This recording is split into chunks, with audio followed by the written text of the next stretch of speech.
हरे कृष्णा। आप सभी लोगों का भगवत गीता ज्ञान प्रबोधिनी सत्र में स्वागत है। आज हम इसका 10वां अध्याय शुरू करेंगे। 10वें अध्याय का शीर्षक है पुनर्जन्म सत्य या कल्पना।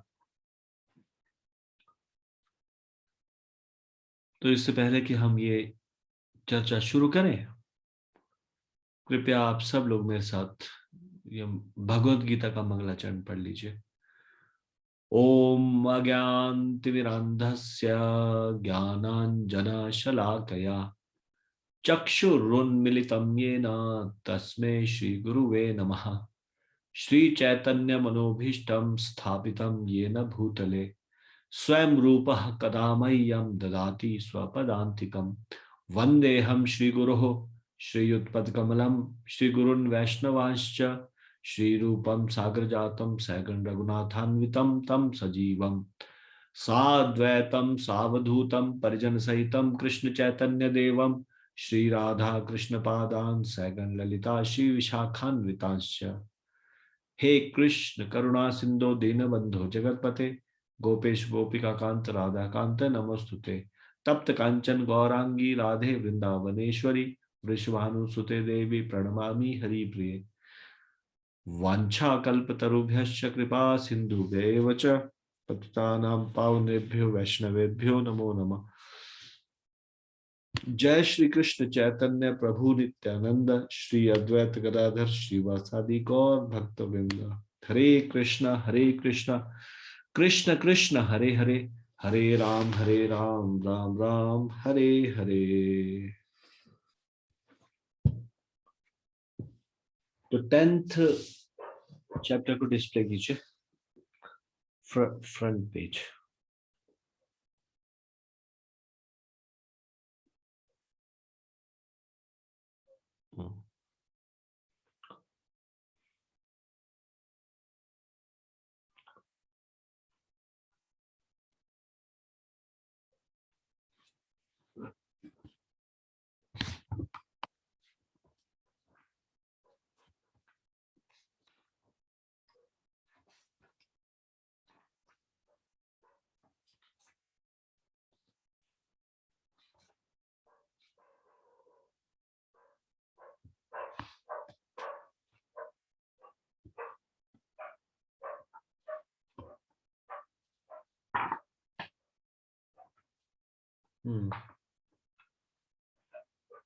तो जी डिस्प्ले कीजिए।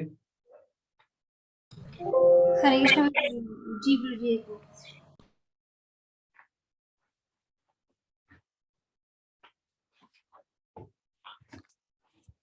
ये अध्याय है पुनर्जन्म सत्य या कल्पना, और इसमें फ्रंट पेज पे एक टाइम्स ऑफ इंडिया का 5 अक्टूबर 2005 का 10th पेज दिया हुआ है। Miracle child reunites with past life parents. तो इस एक घटना बताइए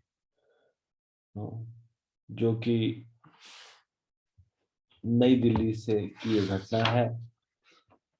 तो इसके बारे में हम डिटेल में अभी पढ़ेंगे। पुनर्जन्म सत्य है या कल्पना है। तो जो विषय सूची है जो हम पढ़ेंगे वो है पुनर्जन्म क्या है, पुनर्जन्म वैज्ञानिकों तथा दार्शनिकों के विचार विचारों से के अनुसार क्या है, पुनर्जन्म के वैज्ञानिक प्रमाण, पुनर्जन्म का एक वास्तविक वृतांत, यदि हम पहले भी जीवित थे तो हमें वह याद क्यों नहीं रहता, पुनर्जन्म विभिन्न धर्मों के मत, सनातन धर्म अथवा हिंदू धर्म, प्राचीन यूनान ग्रीस, बौद्ध धर्म, ईसाई धर्म, इस्लाम धर्म, इनके क्या विचार है, हमारे जीवन में पुनर्जन्म की क्या प्रासंगिकता है, व्यक्तिगत अथवा समूह चर्चा कार्य भी है जिसमें कि पुनर्जन्म के बारे में जानना, और फिर कथा है राजा भरत के 3 जन्म। तो पुनर्जन्म सत्य अथवा कल्पना, इस अध्याय का शुरुआत होता है भगवत गीता के दूसरे अध्याय के 13वें श्लोक से। देहिनोऽस्मिन् यथा देहे कौमारं यौवनं जरा तथा देहांतर प्राप्तिर धीरस तत्र न मुह्यति। अनुवाद: जिस प्रकार शरीरधारी आत्मा इस वर्तमान शरीर में बाल्यावस्था से तरुणावस्था में फिर वृद्धावस्था में निरंतर अग्रसर होता रहता है, उसी प्रकार मृत्यु होने पर आत्मा दूसरे शरीर में चला जाता है।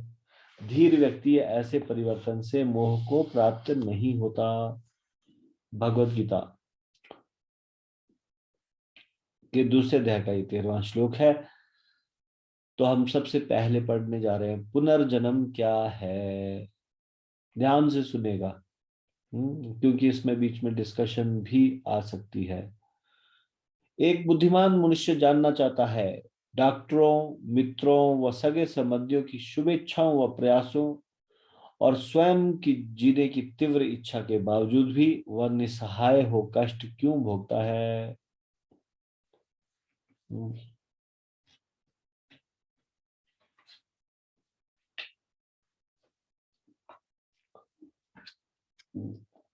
जिस व्यक्ति के मन में ये जिज्ञासा आती है, why am I suffering,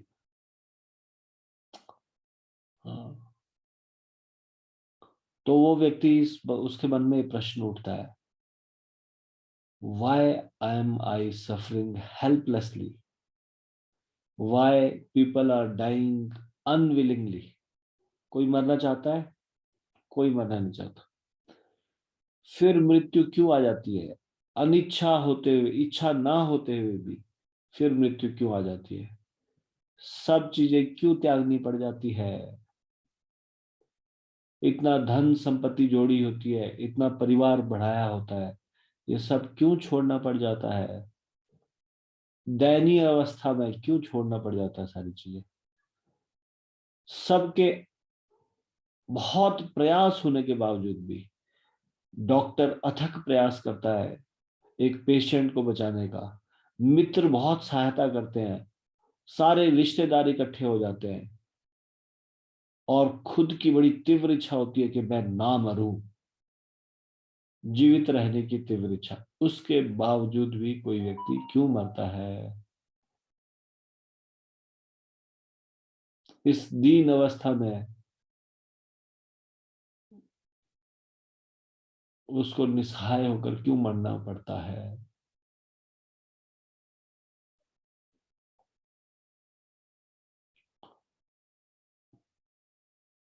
मान लो किसी की किडनी या हार्ट को ट्रांसप्लांट किया जाए,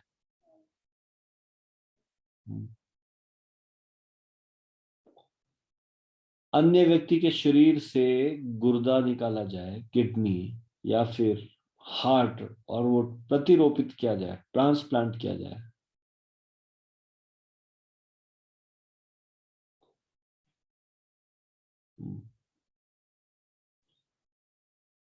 तो क्या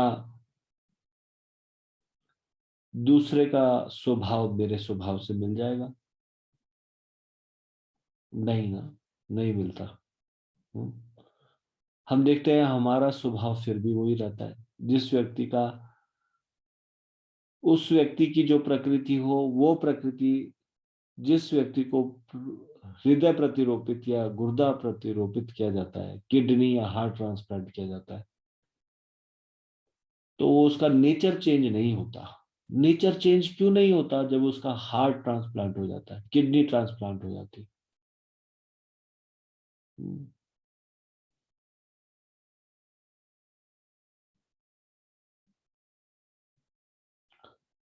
जब एक व्यक्ति को किसी दूसरे व्यक्ति की आंख लगाई जाती है, फिर भी वो व्यक्ति वही व्यक्ति क्यों रहता है, हालांकि वो दूसरे के आंख से देख रहा होता है।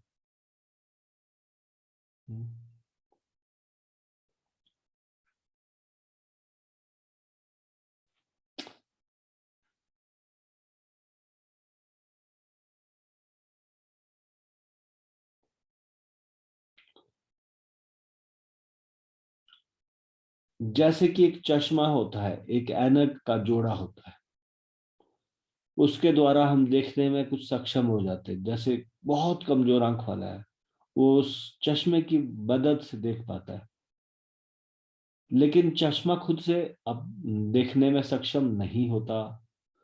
उसी प्रकार से व्यक्ति की आंखों के माध्यम से कोई और व्यक्ति देख रहा होता है।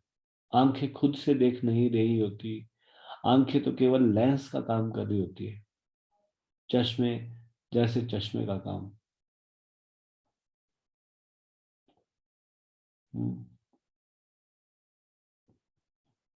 तो एक तरह से क्लियरली दिखाई देता है कि हम गुर्दे से अलग है, हम हृदय से अलग है, हम इन आंखों के जोड़े से अलग है, और ये पूरा शरीर जो कि आत्मा के लिए पिंजरे की भांति है, उससे आत्मा अलग है। ये कोई भी व्यक्ति अच्छे से महसूस कर सकता है।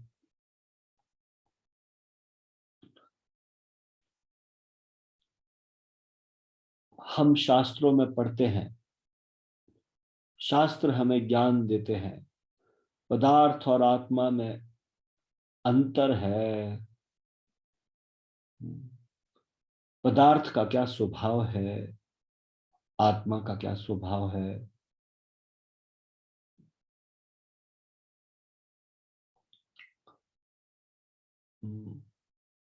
तो सबसे पहला फंडामेंटल नॉलेज जो दी जाती है आध्यात्मिक ज्ञान में, स्पिरिचुअल नॉलेज जहां से शुरू होती है, आध्यात्मिक ज्ञान जहां से शुरू होता है, वो पहले बेसिक नॉलेज ये है कि we are not these bodies, हम ये शरीर नहीं हैं, हम जीवात्माएं हैं। आत्मा किस चीज की बनी है? आत्मा सत्य चित्त आनंद की बन से निर्मित है, इसे दिव्य कहा गया है।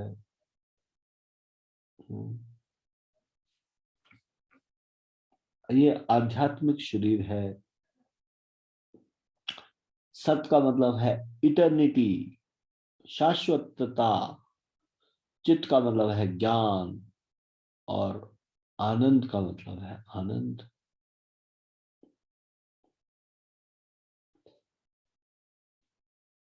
आत्मा इन तीन चीजों से निर्मित है, सत्य चित्त और आनंद। भौतिक शरीर पदार्थ से निर्मित है, पृथ्वी जल अग्नि वायु आकाश, ये 5 स्थूल तत्व है। और सूक्ष्म शरीर इन 3 तत्वों का है, मन बुद्धि और मिथ्या अहंकार।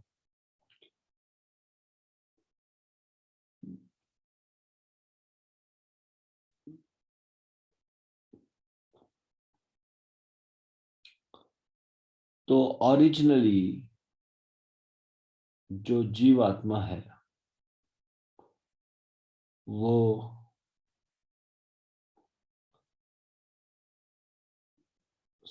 आध्यात्मिक है, दिव्य आत्मा है। लेकिन जब वो इस भौतिक जगत में आनंद भोगने की इच्छा करती है तो उसे आध्यात्मिक जगत से नीचे भेज दिया जाता है। हम इस संसार में क्यों सड़ रहे हैं, हम इस संसार में कष्ट क्यों भोग रहे हैं? हमने भगवान को भूल कर आनंद भोगने की इच्छा की, आध्यात्मिक जगत से नीचे भेज दिया गया।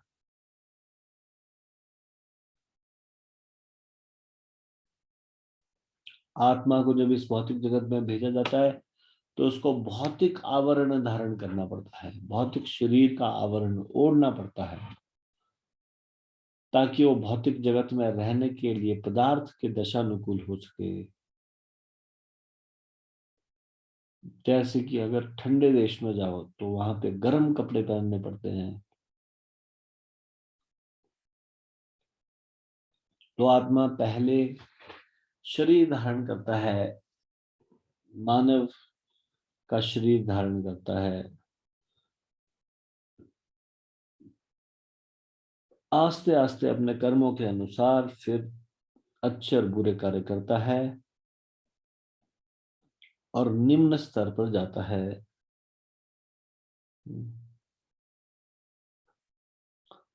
निम्न योनियों में अधोपतित होता है, जैसे कि पशु, पेड़ पौधे,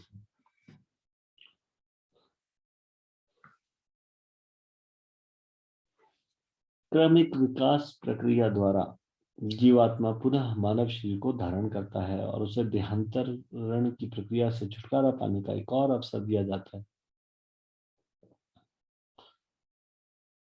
एक आत्मा के द्वारा एक शरीर से दूसरे शरीर में ट्रैवल करना, देहांतरण की इस प्रक्रिया को पुनर्जन्म के नाम से जाना जाता है। Transmigration of soul from one body to another is known as reincarnation. तो reincarnation है क्या? Reincarnation है transmigration of soul from one body to another body.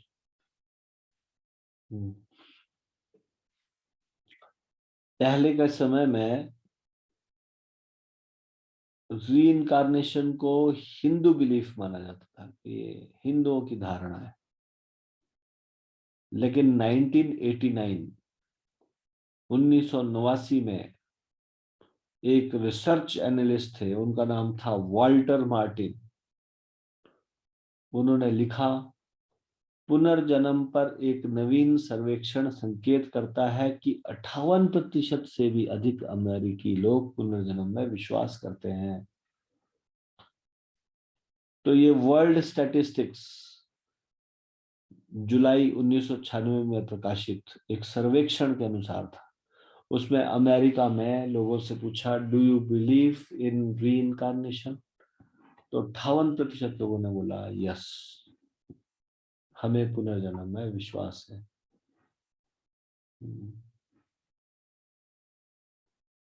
और अगर यहां देखा जाए पूर्व देशों में, यानी कि भारतवर्ष इत्यादि, तो इनमें से 5 में से 4 लोगों को पुनर्जन्म में विश्वास है।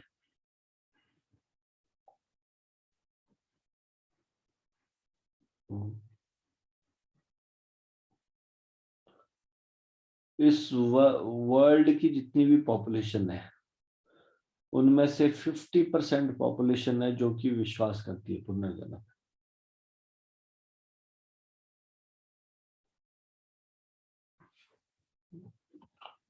तो पुनर्जन्म के बारे में वैज्ञानिकों के क्या विचार है, दार्शनिकों के क्या विचार है?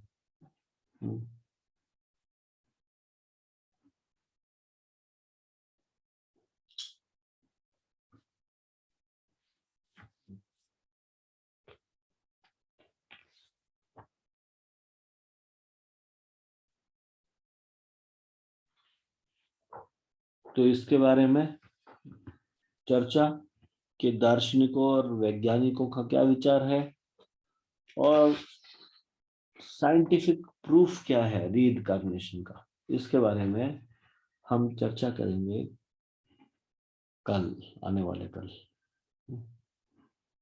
अभी हम इसको यहीं पे विराम देंगे।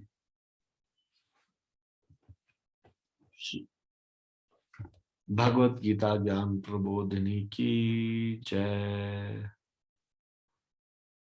श्रीमद् भगवत गीता की जय। शिल प्रभुपाद की जय। निताई गौर प्रेमानंदे। हरि हरि बोल।